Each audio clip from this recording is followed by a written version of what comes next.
నకిలీ పోలీసులు సినీ ఫక్కీలో భారీగా నగదు గుంచే ప్రయత్నం చేసి పోలీసులకు దొరికిపోయింది ఓ ముఠ.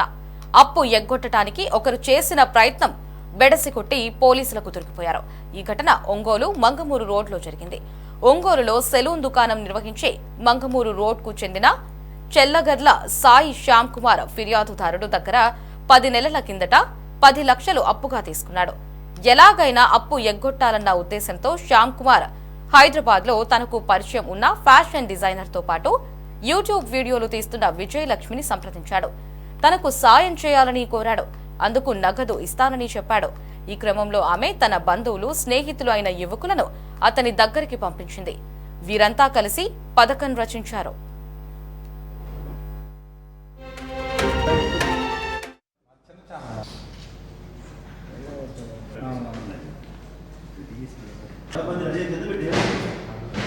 లేదు పోవచ్చు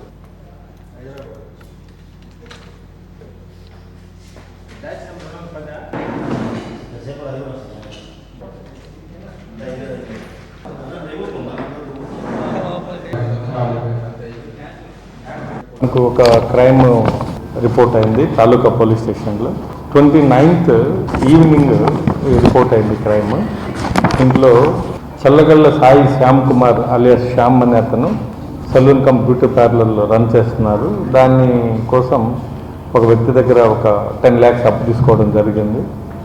అతను రీపేమెంట్ చేయకుండా ఉంటే గత 10 monthsగా రెగ్యులర్గా అడుగుతున్నారు ఈ అప్పు ఇచ్చినటువంటి వ్యక్తి. ఆయన సమాధానం చెప్పకుండా దాటివేస్తున్న సందర్భంలో దీన్ని ఎలాగైనా తప్పించుకోవాలి అని చెప్పి ఒక ప్లాన్ చేశారు ఈ శ్యామ్ అనే వ్యక్తి. ఈ ప్లాన్ ప్రకారం ఇతను హైదరాబాద్లో ఇతని దగ్గర పనిచేసినటువంటి వందన అనే ఒక అమ్మాయి అలియాస్ నిమ్మల విజయలక్ష్మి అనే అమ్మాయి ఇంతకుముందు ఇతని దగ్గర పనిచేసింది ఈ మేనేజర్గా. ఆ అమ్మాయి ద్వారా ఒక టీంని ఏర్పాటు చేయడం జరిగింది. మొత్తం ఈ టీంలో 9 మంది, ఇతను కాకుండా 8 మంది. ఈ టీంలో ఏంటంటే ఒక సర్కిల్ ఇన్స్పెక్టర్గా, ఒక సబ్ ఇన్స్పెక్టర్గా, అలాగే లేడీ కానిస్టేబుల్గా, అలాగే మహిళా పోలీసులు, ఉమెన్ పోలీస్గా కొన్ని క్యారెక్టర్లను వీళ్ళు రెడీ చేసుకొని దానికి తగ్గట్టు కృష్ణానగర్లో వీళ్ళు సినిమాల్లో జూనియర్ ఆర్టిస్టులుగా కూడా కొంతమంది పనిచేస్తున్నారు.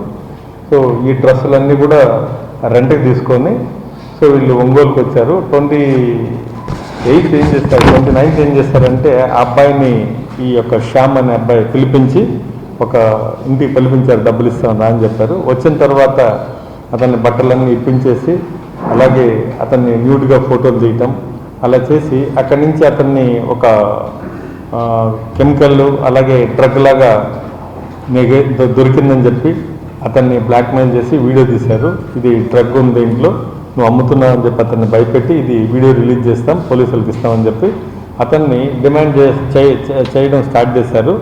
దీంట్లో సంధాపురం శ్రీశైలం అనే అతను సబ్ ఇన్స్పెక్టర్ క్యారెక్టర్గా, సురేష్ సిఐగా, రాజు అనే వ్యక్తి కానిస్టేబుల్గా, అంబర్పేట శ్రీలక్ష్మి ఉమెన్ కానిస్టేబుల్గా, అలాగే కొక్కిరిపర్తి దుర్గాప్రసాద్, దోర్నాల విజయ్ కుమార్ అండ్ దోర్నాల శ్రీశైలం వీళ్ళందరూ కూడా ఒక టీం లాగా అతన్ని కార్నర్ చేసి బట్టలు లేకుండా వీడియో తీసి భయపెట్టినటువంటి టీం ఇదంతా కూడా దాదాపు లాస్ట్లో ఒక 20 lakhs డిమాండ్ చేశారు. crore rupees నుంచి ఒక 5 crores నుంచి అలాగా బేరమాడి ఆఖరికి ఒక 20 లక్షలు ఇచ్చేటట్టుగా అతని దగ్గర భయపెట్టారు.